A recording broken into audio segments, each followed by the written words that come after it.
तो घोसी का उपचुनाव कई मायनों में खास रहा। पहले तो यहां बीजेपी ने समाजवादी पार्टी से आए दारा सिंह चौहान को अपना प्रत्याशी बनाया और फिर ओम प्रकाश राजभर को चुनाव प्रचार में मैदान में उतार दिया। लेकिन दोनों ही नेता बीजेपी को जीत दिलाने में नाकाम रहे और इसका असर ये हुआ कि घोसी की सीट समाजवादी पार्टी बड़े ही मार्जिन से जीत गई। ऐसे में सवाल उठता है कि आखिर दारा सिंह चौहान चुनाव हार कैसे गए। तो आपको बता दें कि बार बार दल बदलकर वो जिस तरीके से अलग अलग पार्टियों में जा रहे थे, कह सकते हैं कि उन्हें उसकी सजा मिली। दारा सिंह चौहान इस बार जनता का भरोसा नहीं जीत पाए। घोसी सीट पर मुस्लिम वोटों का भी ध्रुवीकरण हुआ, जिसकी वजह से भी दारा सिंह चौहान की हार सुनिश्चित हुई। इसके अलावा सुधाकर सिंह के चलते समाजवादी पार्टी की तरफ कुछ ठाकुर वोट भी शिफ्ट हो गया और साथ ही इस चुनाव में शिवपाल यादव का एक्टिव रहना भी दारा सिंह को नुकसान पहुंचा गया। इतना ही नहीं, बीएसपी का चुनाव न लड़ना और दलित वोट बैंक पर पकड़ नहीं बनाने के साथ ही इंडिया गठबंधन के दलों का एक साथ होना भी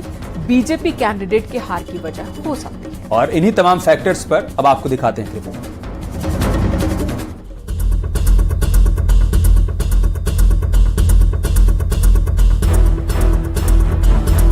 घोसी का विधानसभा उपचुनाव जिसमें बागियों का बोलबाला था, लेकिन परिणाम कुछ ऐसे आए कि दारा सिंह और ओम प्रकाश राजभर की नैया नदी किनारे गोते खाने लगी।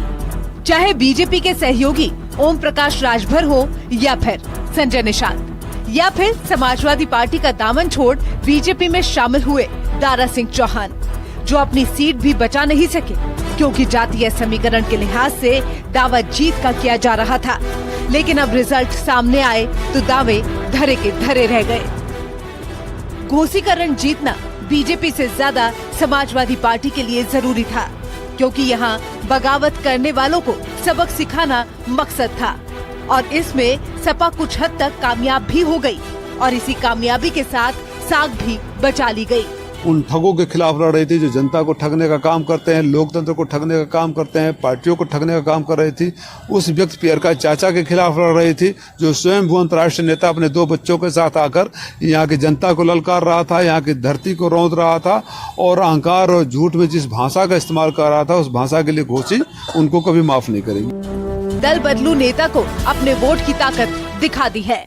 योगी सरकार में 4 साल वन मंत्री रहने के बाद 2022 की विधानसभा चुनाव से पहले दारा सिंह चौहान ने बीजेपी छोड़ सपा ज्वाइन कर ली थी, जिसके बाद सपा से दारा सिंह चौहान विधायक बने और फिर 1 साल का वनवास काटने के बाद दारा सिंह चौहान ने सपा छोड़ दोबारा बीजेपी ज्वाइन कर ली, जिसके बाद उन्हें इस्तीफा दिलाया गया और फिर उनके इस्तीफे से खाली हुई घोसी सीट पर दोबारा उन्हें बीजेपी ने अपना प्रत्याशी बनाया। लेकिन इस बार घोसी की जनता ने ये दिखा दिया कि उसकी पसंद दल बदलू नेता नहीं है। घोसी विधानसभा उपचुनाव में दारा सिंह चौहान का राजनीतिक भविष्य भी अब दांव पर लग गया है। चर्चा थी कि वो चुनाव से पहले मंत्री बनाए जाएंगे, लेकिन ऐसा नहीं हुआ। फिर बात चुनाव जीत के बाद मंत्री बनाने की उठी, लेकिन अब वो चुनाव हार चुके हैं और यहीं से दारा सिंह चौहान का राजनीतिक भविष्य अधर में फंस सकता है।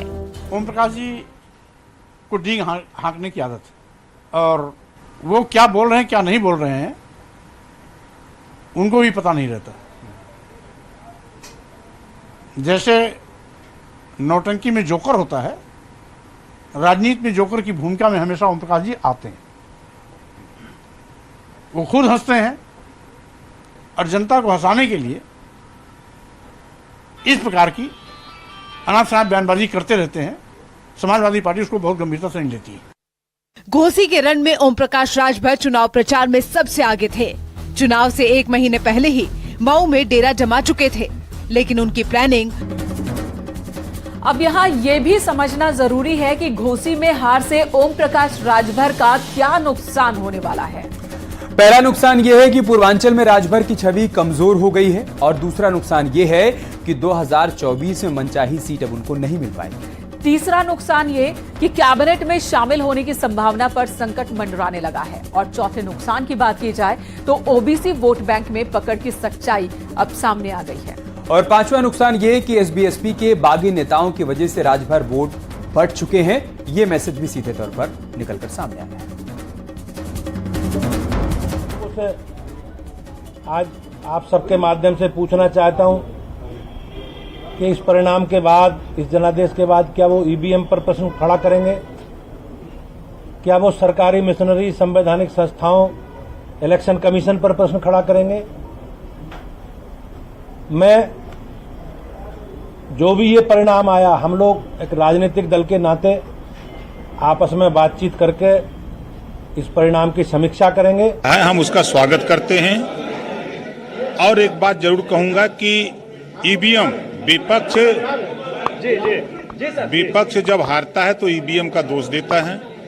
अब तो ये प्रमाण हो गया है कि ईवीएम सही है और एनडीए की सरकार में निष्पक्ष चुना हुआ ये प्रमाण विपक्ष खुद दे रहा है। लगातार आप जमे रहे वहाँ पर और जिस तरह से नतीजे आ रहे हैं उसमें समाजवादी पार्टी आप कर रहे थे। देखिए, जो कमी रह गई है उसको हम लोग अध्ययन करके उस कमी को दूर करने का प्रयास करके आगे 24 की लड़ाई मजबूती से लड़ेंगे।